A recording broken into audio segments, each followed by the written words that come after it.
Welcome to the Portland Lodge of the Theosophical Society in America. Today, our presenter is going to be Pablo Sender.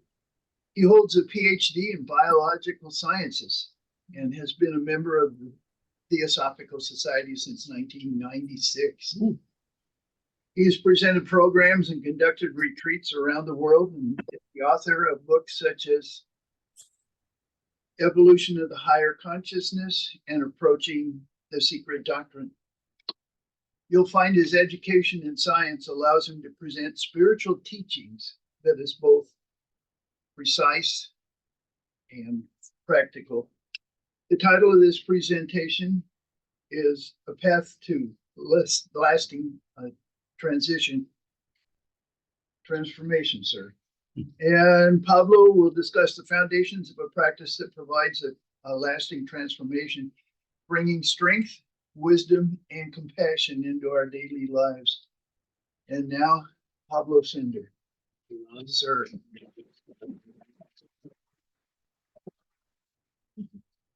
Hi, thank you. Welcome, everyone. It's a pleasure to be here with you. And as Ron said, we are going to look at more or less what's the theosophical approach to the spiritual life. As you may be aware, in the Theosophical Society, because there is this understanding of diversity, we don't prescribe very specific methods that everybody has to follow. Now, there are very specific methods in our literature, but people are free to follow whatever or whichever they find helpful. Now, that openness sometimes gives the sense that there aren't practical teachings or specific approaches. So it's good from time to time to present some of the more applied approaches. So what I've done here is to gather the teachings from Blavatsky, and welcome.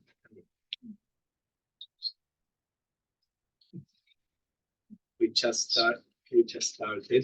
I was saying that what I've done here is gathering the teachings from Blavatsky, one of the founders of the Theosophical Society, and organize them in an overall method or approach. We can do this with many theosophical authors, but some other authors have written books more on specific practices. Blavatsky has written about this all over her literature and her production, so it's harder to see to delineate her practical approach. So that's why I chose to focus on her. So the idea is, you will see a few pictures from her there. The idea is to start with what the theosophical goal of this form of spirituality is.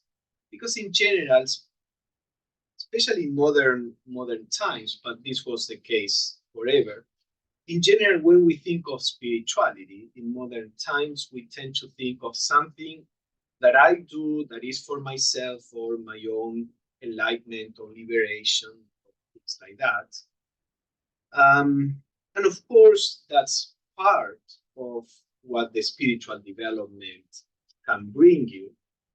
But in the theosophical view is based on the principle of unity.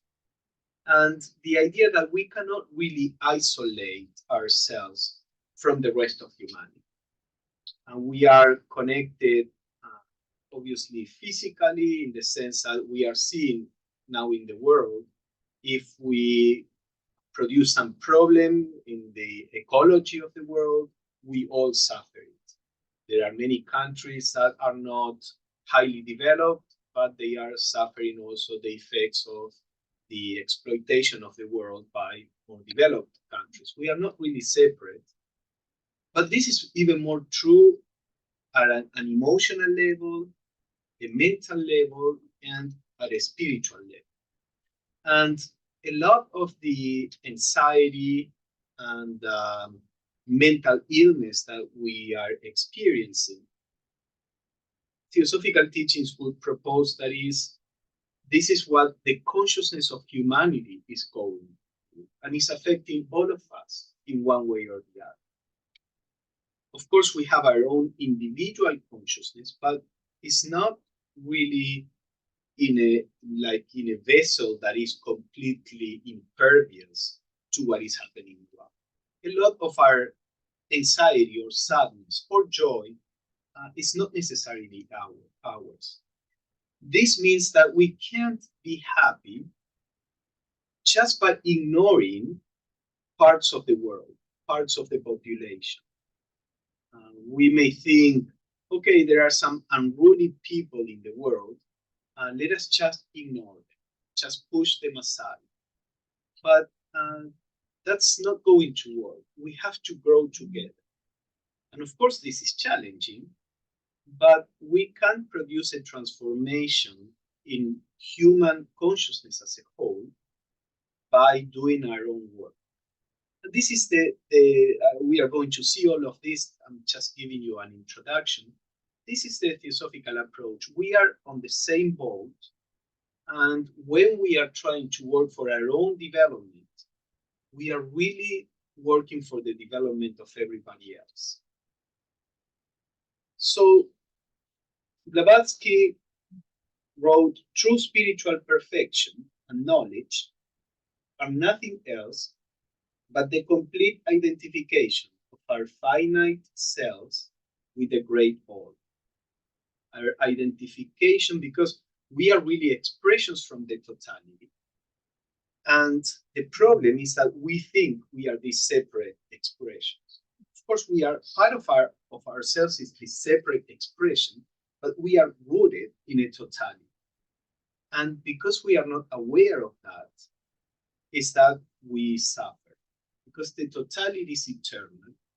The totality has no enemies or opposites or nothing external that can harm us, harm that totality. The totality is harmonious.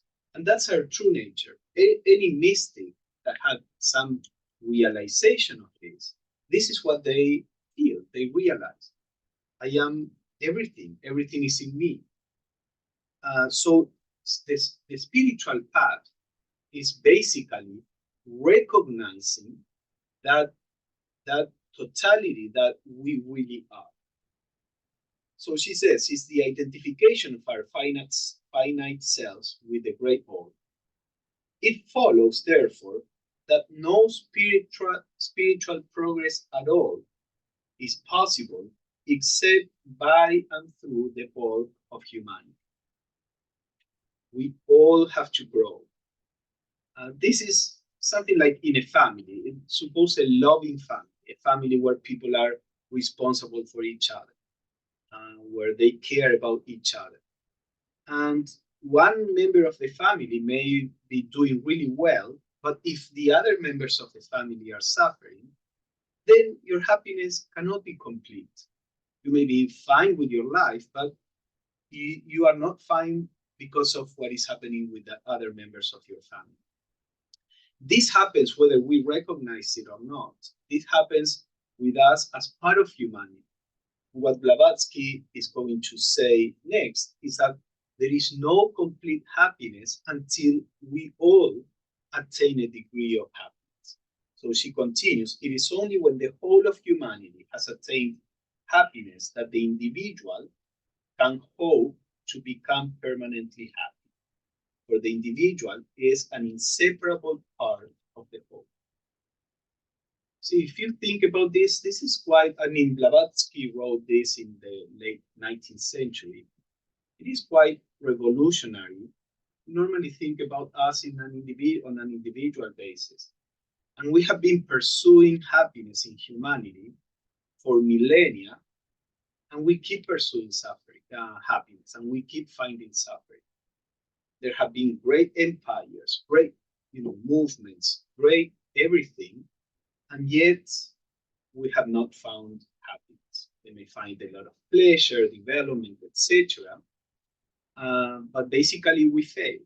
I mean, of course, we find moments of happiness, but here we are talking about something far deeper. And perhaps the reason is that we have always worked not in a universal way. The Roman Empire, it was them against other empires. Although the Romans had a far healthier attitude whenever they got some countries within their boundaries, they respected in general their cultures, etc. There is always the idea, we are Romans, we are Americans, we are this, we are that, and worried about the happiness of our own group. Of course, to some degree, that is necessary on a practical level. You have your family, you want your family to be well, to be happy, and you have a direct influence in your family and not so direct influence in other families. But the problem is that the way that we approach things, if I make my family happy by harming others, then that is where there is a problem. And in general, in our countries, cultures, ethnicities, we have that kind of frame of mind. We can make ourselves happy. We can make our country happy. We can make our religious group happy, and with the exclusion of everybody else, and sometimes harming others. Well, if this is true, we will never succeed in those lives. We need to start thinking that we are all an intrinsic part of each other at the level of consciousness. And that if there are people suffering somewhere, that is going to repercute on ourselves. But at the same time, when you are working within yourself to bring some light into your own consciousness, you are bringing light into the consciousness of humanity. This is what Blavatsky said. I didn't bring that quote, but in the key to Theosophy, she says that. This is why we have the power to help the world, even if we have no external power. And Krishnamurti, the Hindu philosopher, spiritual philosopher, teacher, he said, if only 80 people in the world could produce in themselves a complete revolution, inner revolution, the whole consciousness of humanity would change. So you see that there is a power within us, but of course, to produce such a dramatic change, we need a very deep transformation. But whatever degree of transformation we produce in ourselves, we are contributing to the evolution of humanity. And even though we may think that the world is a mess right now, zoom out and look at how life was 100 years ago, 200, 500 years ago, and look at how much inequality was there as opposed to now, how much hunger was there as opposed to now, how much war was then as opposed to now. I have done the research and did a talk with historical statistics, and all these markers of bad things are going down. Of course, there is far more to be done. We are nowhere near a world where we say we are living with equality, respect, love, compassion, but we are far better than we were even 50 years ago. We react to things that make us upset, things that are happening, for example, that we think are not fair, but that reaction is a proof that our consciousness as humanity is growing, because when those things were happening even 50 years ago, everybody was fine with it. And today they make us angry and upset and make us think we are going in the wrong direction. But actually that recognition is to show that the efforts of every single human being in humanity that was working for their enlightenment have produced some degree of change. Now, again, I'm not trying to justify the world today. We know there is a lot of work to be done, but I truly believe that we are transforming the human consciousness, not within the span of our feeble body that lasts, let's say, 100 years, but human evolution and any evolution goes to a far larger span of time. Anyway, so we are worried about the world and how can we help?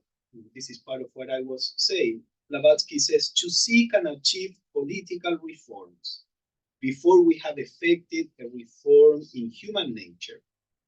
It's like putting new wine into old bottles. You know, in the past, when they had these bottles that were made of skin or things like that, if there was one that was in a bad state and you pour wine there, it would get ruined. So make men, and of course she wrote in the 19th century, so the gender language wasn't the problem at the time. So make people feel and recognize in their innermost hearts what is their real true duty to all humanity, and every old abuse of power, every iniquitous law in the national policy based on human, social, or political selfishness will disappear of itself. Change the hearts of people and our political and social systems will change. Again, we have been changing political systems and we end up always more or less in the same place. There are always elites there that are, in some way or the other, exploiting the wealth of the masses, etc., whether it is democracy or monarchy or oligarchy. I mean, I believe that there are political systems that are better than the others and that we are getting closer to what we want. But we have an enormous potential to, to break any ideal system as long as there is selfishness in our hearts, because that's what drives our actions. So even in spiritual communities, we can be very selfish and conflictive, even if our ideas are hard. It is what is in the hearts of humanity. So she says to think that we can change humanity just by doing political reform. That is not just how it works. It doesn't mean that political reforms or social reforms are not necessary. Many times they are necessary, but they are going to fade if we are not addressing also the deeper cause. So she continues, no lasting political reform can be ever achieved with the same selfish people at the head of affairs as a whole. So the idea, the Theosophical Society was founded to help produce a change in humanity. And that change is by promoting this kind of inner transformation. And there have been many theosophists that always worked in external transformation. Annie Besant was the second international president of the Theosophical Society, and she is the one that got started the freedom for the Indian freedom movement. That actually Gandhi was inspired by the Theosophical Society in England and by Annie Besant to continue his fight for India. And so we are not saying external change is not necessary, but what we are saying is that has to be accompanied by this inner revolution. And in this way, we can help humanity. So the Theosophical Society is not a political organization. It's a spiritual organization with this intention. Let us try to help first change our hearts and then help others change their hearts. I mean, first us, not from a selfish point of view, but because we cannot lead people if we are blind ourselves. We cannot lead blind people if we are blind. So we have to bring some light into our consciousness, some level of understanding, and share it with others. So how does the Theosophical tradition propose to do this? There are several practices that are proposed. One is spiritual study. So let's see. For example, Blavatsky says theosophical doctrines, if seriously studied, call forth by stimulating one's reasoning powers and awakening the inner self. They call forth every hitherto dormant power for good in us, and also the perception of the true and the real, as opposed to the false and the unreal. So there is in the theosophical tradition the idea of we need to examine reality, we need to study, reflect, not for any academic purpose. You see what Blavatsky is saying here. It's not so that we have an academic development. If we study in the right way, we begin to awaken this spiritual nature in us. We know that we stimulate in us whatever we pay attention to. So if we pay attention to an aspect of our lives, we start putting energy there, we start learning about it, we start acting on those lines, and that's how we develop.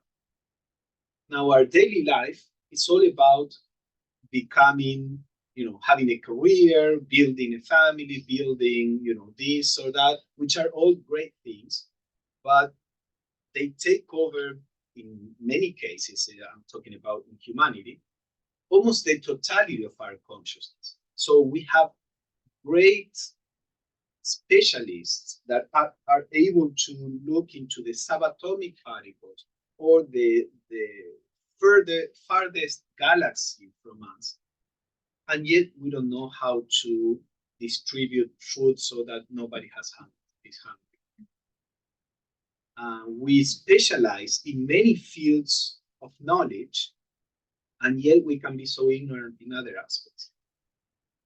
So what Blavatsky is saying here, we need to start stimulating our spiritual nature, and you start doing that by reading about it, discussing about this with others, meditating on it, as we are going to see, also applying it, but we are talking right now about the study aspect, because that's how we start orienting our life. We start, focusing our life in something that our regular everyday life doesn't stimulate as a rule. You want to grow intellectually. Well, we have society does that for you if you want that. You have education to be very intellectual, or you want to be an artist, or you want to be this or that. We have systems around to stimulate that in you. Who or what stimulates our spiritual nature? So this is part of what the Theosophical Society wants to do, to give a place where we can come and try to stimulate our spiritual nature. And part of that is freedom of thought. Freedom of thought is one of the main principles in the Theosophical Society. We can stimulate our spiritual nature if we are just imposed what to believe. Everything I'm presenting here is, I'm not presenting it as an authority, and these are things that people need to believe. Anybody can say, oh, I agree with that, I don't agree with that. And that's what we want in the Theosophical Society. So Blavatsky says freedom of thought, above all things, is the only way of reaching at some future time that wisdom, of which every theosophist ought to be enough. This is a path where we can't just rely on external people, external teachings. I mean, they are helpful, they are important.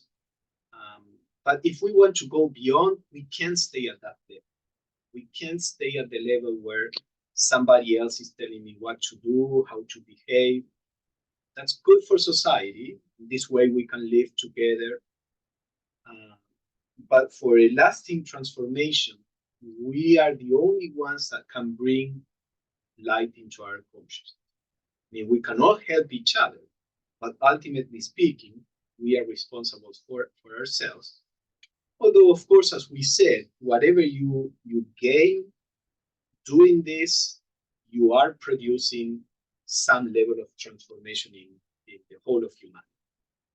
So freedom of thought is super important. The Theosophical Society is not a religion in the typical way.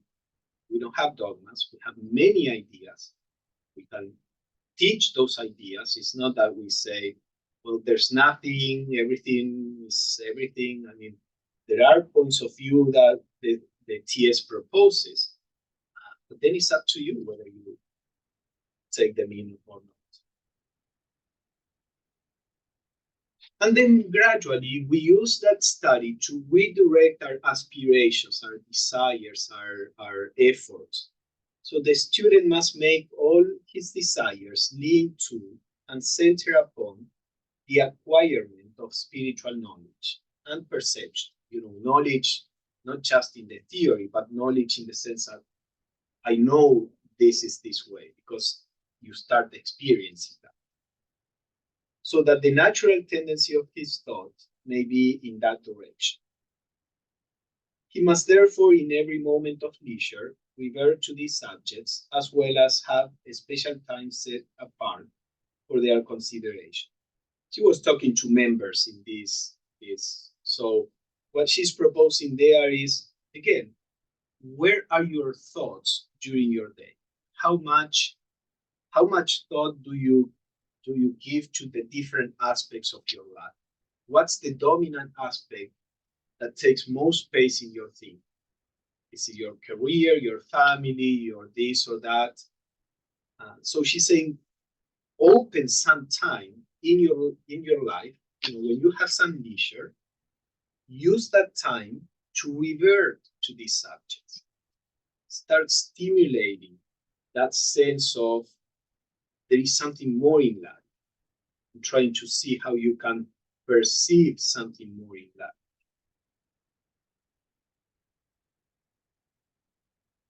And then that helps us bring that wisdom into our daily life. So in a conversation she was having with some students, she says there are persons who never think with their higher faculties of their mind at all. And those who do so are, at this point in evolution, the minority, and are thus, in a way, beyond, if not above, the average of humankind. Now, this is normal. In the theosophical view, we are only halfway our evolution. We are half-baked humans. So, you have a cake that is baked halfway. It's not a real, it's still gooey. You can't expect much of it, but it's on its way.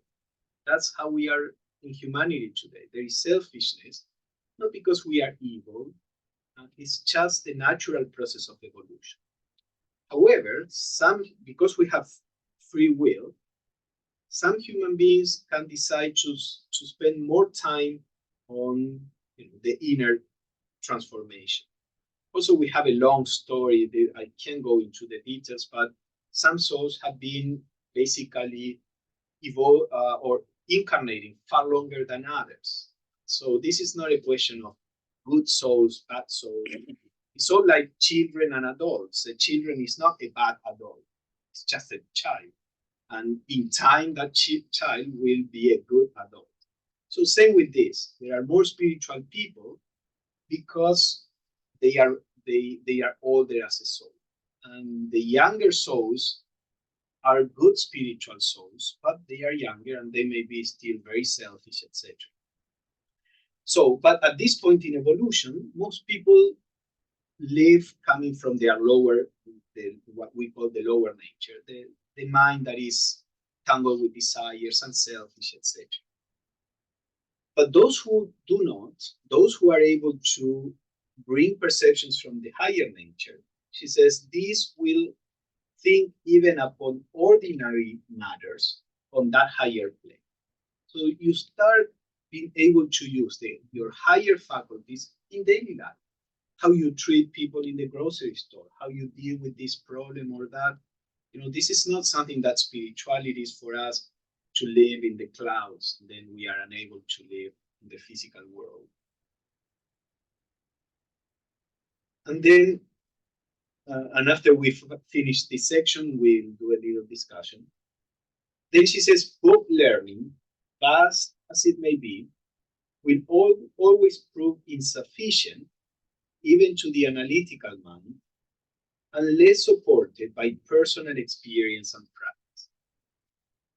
So what we are trying to do when we are discussing these concepts, reading, studying, is to see how that can be applied in our lives and to what degree we can verify some of these things. Of course, when Blavatsky talks about how the cosmos developed and all that, that probably we won't be able to verify in a direct way for the time being those things. But there are plenty of other things that we can verify in our daily life. And that's what we are supposed to supplement, to support our studies by personal experience and practice.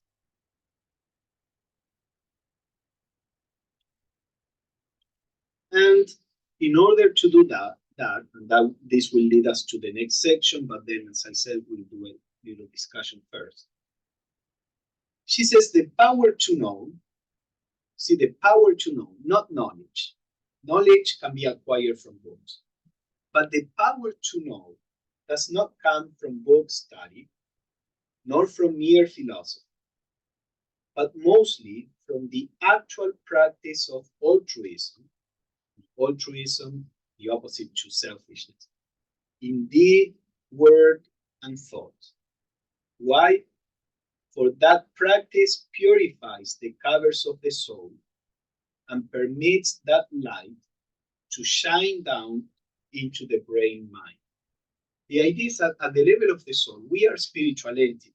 Sometimes Blavatsky would use the Judeo-Christian language and say, we are the fallen angels. Not fallen because of sinful, but fallen because we are spiritual entities, that we pre-exist the physical evolution as a spiritual entity, but we are at a stage where we have to come into matter to continue our evolution. And as a spiritual entity, all the virtues that are expressed in religions are part of our true nature as spiritual entities. We are love and harmony and compassion, etc. But then when we incarnate in a body that has sensations, pleasant and painful, in emotions that are so strong, in thoughts, in a mind that separates everything we perceive. When we come into this structure, we forget our true nature. And what we need to do is to be able to bring back our true nature. And that's why she says the power to know spiritual realities does not come just from accumulating concepts. It comes from beginning to live in a way that is attuned with our higher nature, because that purifies our nature, and now the intrinsic inner wisdom, love and compassion starts manifesting through us. So she finishes, as the brain mind, the lower mind, what we say in Theosophy, is the receiver in the waking state of the spiritual consciousness. It has to be purified from sense perception. It has to be purified from what the senses bring. Our senses are telling us we are all separate. Well, the spiritual reality is that we are not separate, but the senses cannot bring that. And what the senses bring condition us so much that we can't perceive the real behind. Scientists are saying the brain was not designed to give us an accurate perception of the world. It was designed to keep the body alive. So you need to see and feel that you are separate from others, because others can be a threat. So the brain is like, is creating a reality. There are many things going on around, but the brain is choosing certain things that will ensure that your body survives. And that's great. That's how we got to this place. But then that's a problem for the spiritual development. So it has to be purified from sense perception. And the truest way to do this is by combining philosophy with the highest outward and inward virtue. So study is important, philosophy is important. It is, spiritual philosophy, etc. But that's not enough. We need to combine that with the spiritual. Okay, so what do you think about this? Any questions or comments about this first point, or our intro and the idea of the study as well? Okay, I'm going to say something. Mm-hmm. I'm wearing this T-shirt today that says, "That's read books. That's what I do, and I know things." And I used to think that knowledge, if I could acquire enough information, I would have enough knowledge to make all the right decisions. And I'm finding out late in life that that's not the case. You have to feel this stuff. You have to take it beyond what the print says, what the words are saying in front of you, what people around you are saying. You've got to go deeper, and otherwise it doesn't work. Yeah. Sometimes I remember growing up in Argentina, and we had some very knowledgeable members, and they would say, like the aim is to know theosophy and to know spirituality. And then gradually, a group of us realized to know theosophy is not the goal, it's the first step. Theosophy or any serious spiritual tradition, it's the first step. As Blavatsky is saying, having the worldview that we have normally is the one that the senses bring. And that worldview is not conducive to developing our spiritual nature. So we need a different worldview that is more conducive to that. So the Theosophical tradition or other serious spiritual traditions, they propose a worldview that is beyond our senses, but that as we adopt that and start living from that point of view, it helps us develop our higher nature. So the study is important because we can't perceive the spiritual. So there are these people who have done that, and they tell us, in reality, this is how things are. You take it as a hypothesis, you don't take it as a dogma, and you say, okay, let me see. What happens if I approach life in this way? And that's the second part. Then you start having not only the external knowledge, but the inner insight. I have a picture there of the eye, and I've always heard that the eye is the window to the soul. And I don't know whose eye it is, but it does. That's Blavatsky. Perceive. Yeah, it does perceive whatever we're meant to perceive, and then it translates into either the lower mind or the higher mind, whatever is most important for self-development. So anyway, I thought that was an interesting eye. Yeah, they do say the eyes are the windows of the soul. And there is actually a close student to Blavatsky. Her diaries were just found, and one of the diaries are writing down some conversation she had with Blavatsky, and she wrote there that, from incarnation to incarnation, we change everything about us, gender and body type and ethnicity and all that. But Blavatsky said the eyes always remain the same and grow with us. I don't think she referred to the physical eye. If we have blue eyes, we always, but that there is something that comes through our eyes, and that remains with us. Just a little color note. Who was her student? Countess Watchmeister. Meister. Yeah, we can't really say that these diaries are out because, but nobody's listening. No, there are people working on publishing this. This is. We won't tell. Yeah. Is that Blavatsky's eye? Yeah. Okay, thank you. A friend a couple of days ago sent me a picture from one of the telescopes. James Webb. I don't know if anybody's seen it. It's called The Eye of the Universe. And I mean, it made the hair on the top of my head stand up because it looks like a human eye. I've got it on my phone. I can show people later, but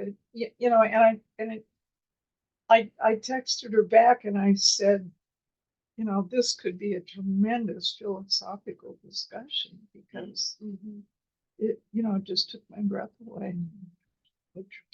Isn't there another one that shows like the connections in the brain? Yeah, scientists are seeing that when they look at the galaxies, there is what they call the web of the universe, which actually Blavatsky used that phrase in the Secret Doctrine, far beyond scientists did. But they call it the web of the universe, and then with AI they analyze the structure of the galaxy, how the galaxies are connected in clusters, and they say they discover that the structure on Earth that is the closest to that is the neurons in the brain. So this is acting at a cosmic level as a brain, because Yes. they are exchanging electromagnetic information. You know, because one of the phrases is as above, so below. And I just thought, wow, that Yeah. it's a perfect, yeah. Her teachers talk about that. Yeah. So yeah. I was just gonna say the as above, so below, as you said about the part where it has to come from internal. You know, the external acquiring of knowledge is one thing, but it should be used for that transformation to come from within us. That as above, so below means the same thing. If we look at medicine, you know, modern medicine or medicine in general can really help us get from sick to unsick, but it's really within ourselves to find the means to change that from unsick to well. So Yes. You mentioned Christian Murphy quote, that's 80 people. If 80 people were able to realize a sense of self, it would make all the difference. Is it in that they would have reached a place on the mental plane and that mental activity would do it? Or is it they would have reached that and then acted in a physical way that would change the world? Is it just the awareness that he was referring to or the actions that would come from that? He didn't elaborate, and I don't know if he meant 80, you know, literally, or it's just to say only a handful of people. But the impression that you get in that talk is that it is just the transformation that would produce in human consciousness, because we are not separate. As part of the collective. Yeah, exactly. You know, there is this idea of the 100th monkey. Again, they say it wasn't exactly like that. It's a little embellished, but there is a principle there where when there is a certain amount of, you know, critical mass in certain number of individuals, then there is a collective change, and that's something that Theosophical tradition has been saying, and esoteric traditions in general have that point of view. So I think he was referring more to that inner transformation. I mean, you see kids come with certain views that for, you know, obviously not all kids, but you see that there are some very young kids that they already have a view that we had to acquire consciously. They come with that view like embedded in themselves, or certain sensitivity or certain, and it's not external stimulation. This is something that because we build our minds, what we call in Theosophy mental body, from using the substance, spiritual substance, from what we call the mental plane. So as we change that with our mental activity, new souls that incarnate and build their minds out of that substance, they already have that wisdom incorporated there. It's just like instinct. You know, a turtle is under the sand and comes out of it and knows how to go to the ocean. Nobody taught that little baby what to do, where to go, in what direction. That, you know, is in the instinct, in this collective wisdom of the animal kingdom. We have that too, but it's subtler. It's not. It doesn't manifest like in animals, because animals don't have yet the individual mind, except for pets. They are half animals, half humans. But the animal kingdom, the animal kingdom doesn't have still the individual mind. So it's all that collective wisdom. We have both. And sometimes our individual mentality may cover the collective wisdom. But there is something that comes with each generation. And I think that probably Krishnamurti was referring to that. All right, let's continue. So since Blavatsky says the power to know comes from purifying ourselves, let's look at that other aspect of the spiritual, what we call purification. So she says to render active the inner vision, the spiritual wisdom or vision, the student must purify his whole nature, moral, mental, and physical. Purity of mind is of greater importance than purity of body. You know, you have Jesus that said, it's not what comes into the person's mouth that defiles him, but what comes out of the mouth. You know, the idea that the purity of mind is more important than purity of body. However, she says, if the body be not perfectly pure, it cannot preserve recollections coming from a higher state. The idea is that, again, our brains, they are wired to perceive certain things. And the spiritual realities are very subtle. And for our brain to be able to retain the inspiration and the subtle inspiration, subtle wisdom that comes from our higher nature, the brain needs to be attuned to that higher state. So what the body does or how the body is doesn't affect our soul directly, but how the body is makes a difference for the soul to be able to communicate its nature to the physical plane. And for that reason, in many philosophies, the Greeks, a healthy body, mind in a healthy body. And in Hinduism, you have all this idea of the different kinds of food that some are appropriate to a spiritual development, others are appropriate for, a soldier or somebody that is working more physically. So they have different kinds of food. When our body is made of what we eat, and also from an esoteric point of view, the different atoms have a different vibration, not the electromagnetic vibration that scientists can measure, but the atoms also have their subtle aspects, spiritual aspects, let's say. So atoms that have a vibration that is more in tune with the higher nature will be able to retain those kind of perceptions.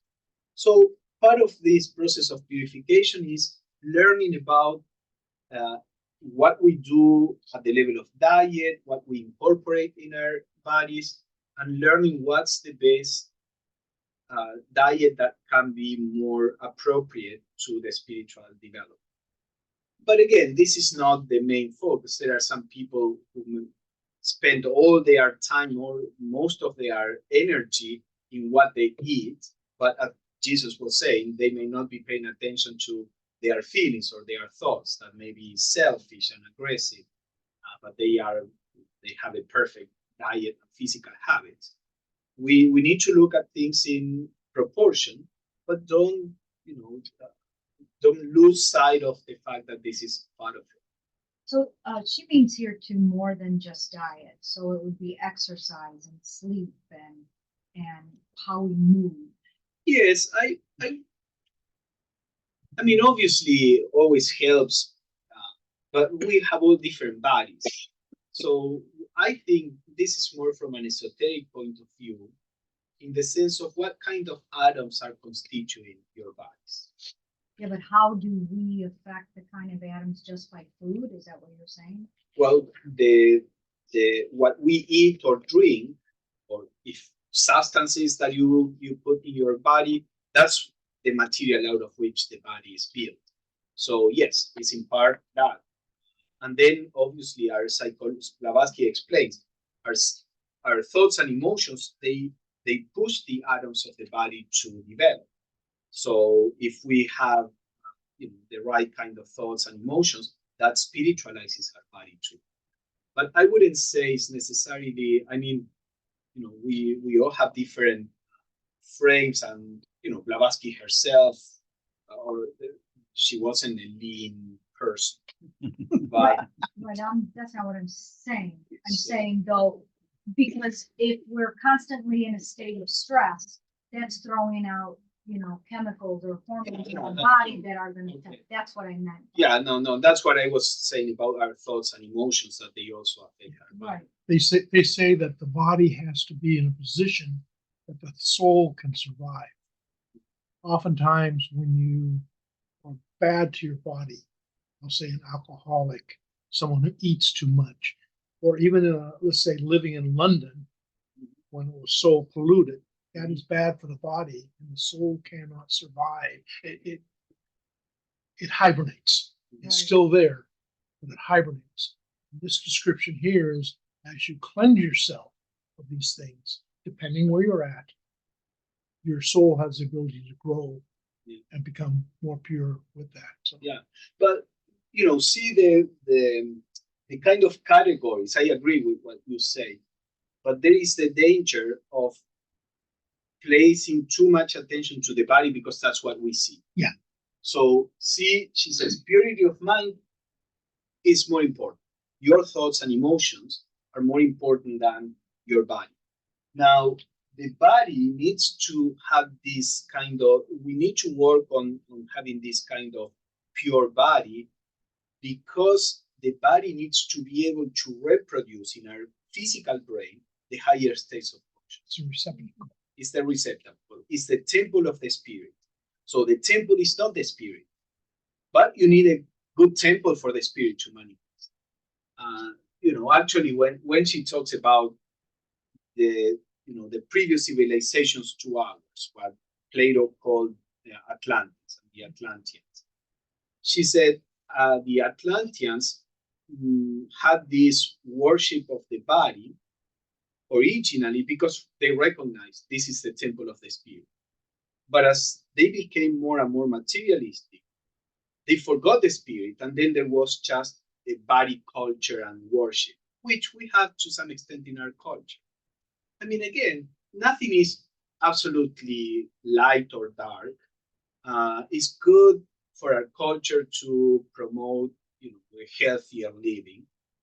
But then you can get lost and think that the aim is to have a good body for the sake of a good body.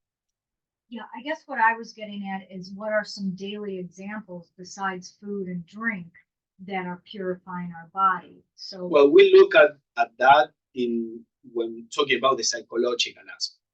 So this part would be, if we talk about the body, it's mostly about with what kind of substance you are building your body. Of course, body and mind and the stress, as you say, they are all related. But we'll talk about that when talking about the psychological part. So, for example, she says an act may be performed to which little or no attention is paid, and it is of comparatively small importance. But if thought of, dwelt on in the mind, the effect is 1,000 times greater. Therefore, it is above all things important that the thoughts should be kept pure. You see, we may do wrong things out of not thinking about them, and morally speaking, they are less, they produce less of pollution in our consciousness than actions that we have dwelt on, and even regular law recognizes.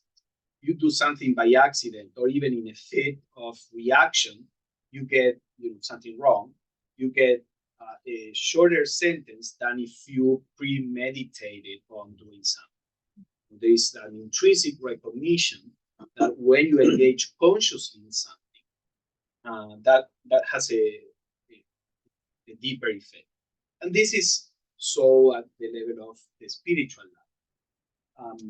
We need to pay attention, and in all of this, we again remember we are half baked, so don't expect to be perfect. Here we are not about being perfect, we are about getting closer to the ideal of perfection. That may be far away, it doesn't matter. It's like when we say, let us reduce the amount of trash that we produce. Probably we can't avoid producing trash, but we can reduce it. And that is great. So all of this is the same. Can we get closer to the ideal? And don't worry how far you are. The only thing that matters is that you get closer. So the idea is, pay attention to your thoughts. There are methods and techniques that we can go into, in detail right now. But to learn how to work with your thoughts, so that you avoid dwelling on things that are not going to help your own spirituality and therefore the spirituality of others. But pay attention to that aspect. Here, this is from a book, The Voice of the Silence, that is written in a poetical way, so you will see language that is kind of it sounds strong. It's a kind of mythological language, but this is a nice metaphor. The Voice of the Silence says, "Strive with thy thoughts unclean before they overpower thee. Use them as they will thee, for if thou sparest them, and they take root and grow, know well, these thoughts will overpower and kill thee." What she's saying, well, let me read the second sentence. "Beware, disciples, suffer not, even though it be their shadow to approach." We all know how a thought may come, and at the beginning it's a simple thought, and we may not pay attention to it.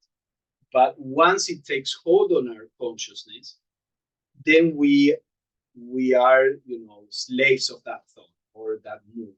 Then we cannot get rid of it. It may take us to do something that then later we regret. So the voice says here, strive with those thoughts from the very beginning. Don't allow their shadow to approach, because otherwise, this continues, for it will grow, increase in size and power, and then this thing of darkness will absorb thy being before thou hast well realized the black foul monster's presence. You see, there are these thoughts, we don't pay attention to them. It may be something might be upsetting, and then it starts growing, and when we realize, our self is absorbed by that mood. And we are that mood, and we can't do much about it. So this is part of the key to work with our thoughts and emotions. We need to develop a level of self-awareness so that when we see that our mind goes in the wrong direction, we correct that direction. How to do it? There are different ways depending. If this is something just passing, you can learn to drop that train of thought and focus on something else. If the thought comes from some deeper pattern, then we need to deal with that thought. We need to discover the cause. We need to understand. There are different ways to deal with this depending on the source. But basically, the idea is, develop awareness so that when you see your mind is going in a certain direction that you don't think is healthy, that you can act there. At that time, it's easy enough to act. It's never easy, but it's easier. But if that grows, we know that once we are in the mood, we just have to deal with the mood. We can't just stop it in general.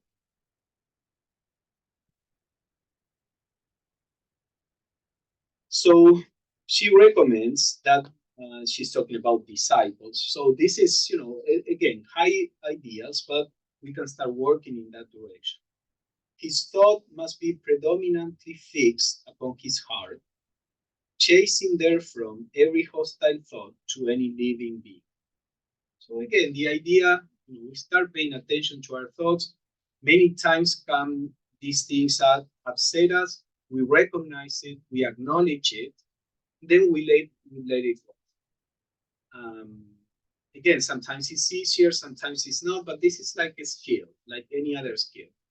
We start developing this, but we need to develop that ability to see what's in our hearts. For the most part, we are unconscious of that. We are unaware. So this is an important practice, self-observation. And then a purification of our desires. There is a gradual process of purification, which is, again, Blavatsky had a strong language in general, but the spiritual literature in general has a strong language. It's a literary style. In the Bhagavad Gita, it's about the war, and you see the theme of war, spiritual war, so much in the spiritual literature. But then we have to apply it psychologically. Here, there is a process of sublimation of desire. Psychology would call it. So if we want to purify our desires, she says the first step towards this purity is to kill out the desire for the things of matter, since these can only be enjoyed by the separated personality. So we have obvious needs, but again, when we think of a good life, a happy life, etc., what do we think of?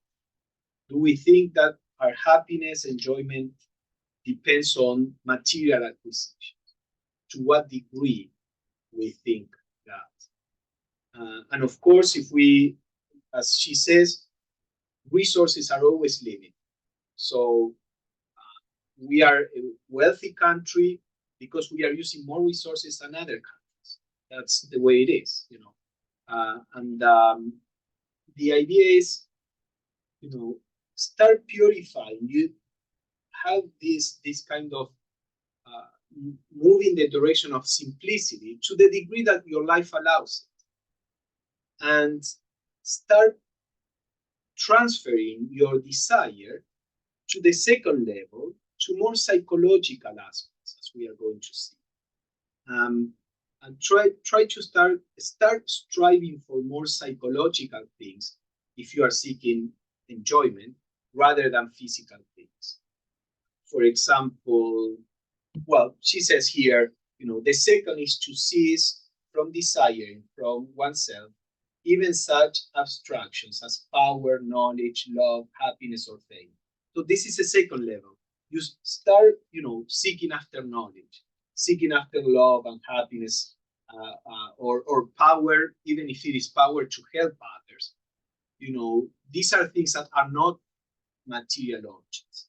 And most of us have probably more of those kinds of desires than merely having more cars and more of this and more of that.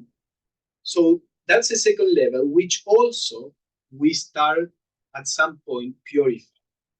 For they are, she says, but selfishness after all, if I want all these things for myself.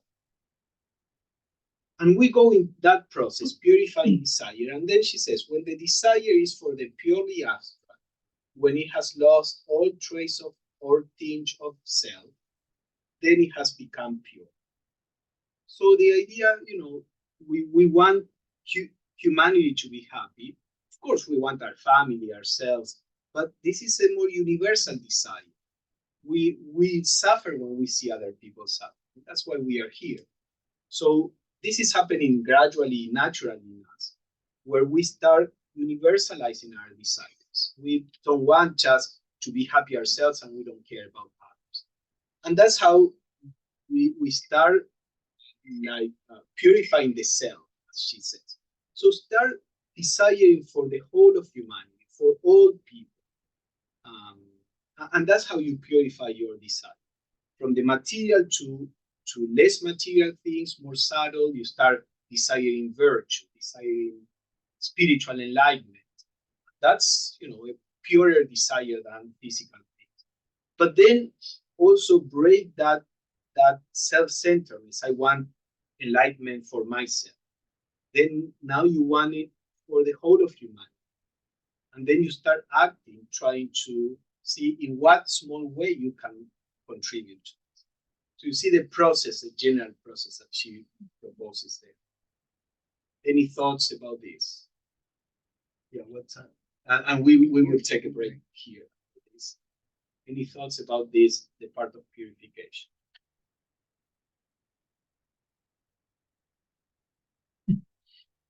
I think purity of mind is important. I mean, you can assess your own judgment on whether a thought is impure or not satisfactory rather than pure.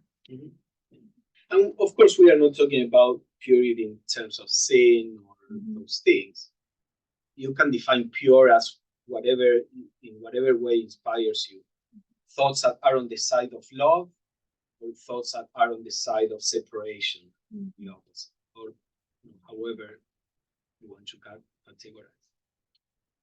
When she mentioned things like pure and moral, is she talking about the emotional plane and the way that we're interacting on that? Is that what that's referring to? It's not typical moral standards Theosophy presenting. Yeah. So No, in general, the morality in the Theosophical tradition is more of a universal kind. You know, each culture and population have their local morality, but that's a relative morality. So this kind of morality is based on more universal values, as seeking happiness for everybody, seeking justice for everybody, seeking, you know, and treating others nicely, with respect. So that kind of more general. Even the sensation of love could be very bad. I would possessively love a person. It can be very controlling. So the purity of love is acceptance, the equal balance of that emotion. And as you balance, and again, the soul grows with that.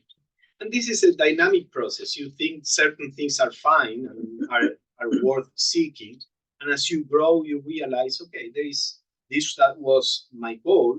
Now I see that there are some elements that I have to transcend. And then now your morality is deeper in your path, and that continues. All right, so let us take a little break. 10, 15 minutes? Yeah. 10 minutes? Let's come back Back 3:20, 3:15. 15, 3:15 more or less.